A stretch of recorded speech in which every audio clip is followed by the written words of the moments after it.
Kani-kanina lang po mismong si Pangulong Bongbong Marcos ang nag-anunsyo ng malakihang rollback sa susunod na linggo. Sa susunod po na linggo, may mas malaking bawas sa presyo ng langis.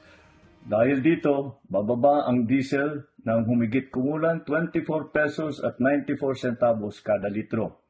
Ang gasolina naman ay 3 pesos 41 centavos at ang kerosene ay 2 piso.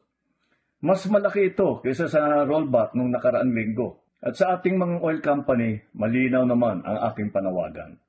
Ipatupad ninyo ang rollback ng buo, tama at walang pagkaantala.